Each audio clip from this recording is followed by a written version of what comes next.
Assalamualaikum everyone! Meron na naman tayong bagong recipe na i-upload for today's video mga kabsat. Ang aking lulutuin ngayon ay roasted chicken mga kabsat or baked chicken mga kabsat. So keep on watching mga kabsat kung gusto nyo matutunan itong bagong recipe na i-upload ko for today mga kabsat. Gagamit lamang tayo dyan mga kabsat ng isang buong manok.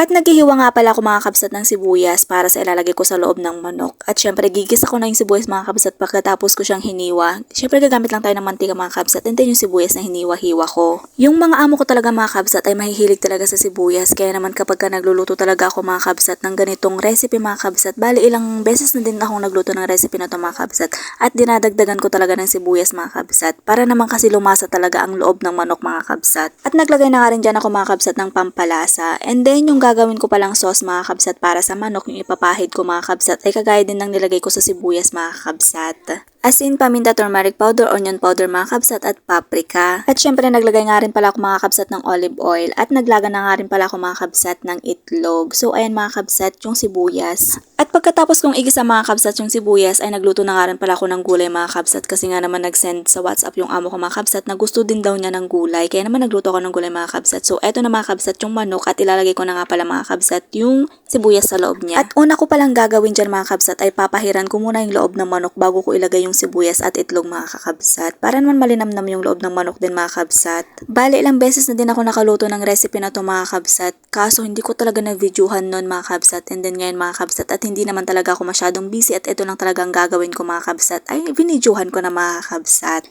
At syempre, para maipakita na din sa inyo mga kabsat kung paano ko to ginagawa. Ayan mga kabsat, pagkatapos kong pahiran mga kabsat ng sauce sa loob ng chicken mga kabsat, ay naglagay na ako ng ginisang sibuyas mga kabsat at naglagay na rin ako ng itlog. Bale, 3 itlog nga yung nilaga ko dyan mga kabsat kasi nga naman gusto ko talagang subukan ng 3 yung ilagay ko pero hindi talaga kakasya mga kabsat. 2 itlog lang yung kakasya mga kabsat kasi nga nang puputok na siya at hindi siya kakasya, lubong-lubo na siya mga kabsat. Busog na yung manok. At sa pagsasara naman ng manok mga kabsat para hindi lumabas yung mga nilagay ko sa loob niya ay gumagamit talaga ako ng stick para masara mga kabsat. Yung iba gumagamit sila ng tali pero hindi ko talaga maano yung tali mga kabsat. Sa stick talaga ako hiyang. Yes. Sana all hiyang sa stick. Charis.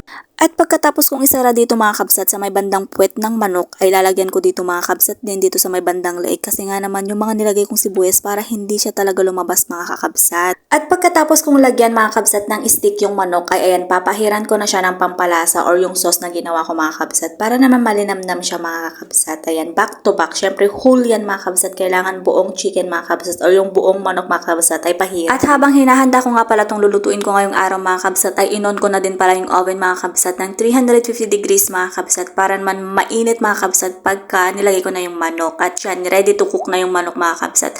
At yung gulay ko mga kabsat, chinek ko mga kabsat, nilagyan ko na din ng pampalasa. And fast forward time mga kabsat, after 1.5 hour mga kabsat, ito luto na yung manok. O diba, napakasarap na tingnan. At syempre mga beshi ko, nagsaing na rin ako mga kabsat at hindi talaga mawawala yung zaffaran, pampakulay sa kanin mga kabsat. Ayan, ilalagay ko na siya sa half with mga kabsat kasi nga naman nasabihan na ako ng amo ko nakakain na sila. Kaya naman nagre-ready na ako para ilagay dyan para i-serve na rin mga kabsat sa table. O diba? At meron palang natirang sibuyas mga kabsat na ginisa ko kanina. Ayan, nilagay ko na dyan toppings sa kanin mga kabsat kasi ganyan yung gusto talaga ng amo ko mga kabsat. Yung may decoration mga kabsat dapat presentable lagi mga kabsat. At nilagyan ko na din yan ng sili mga kabsat. Decoration lang din mga kabsat.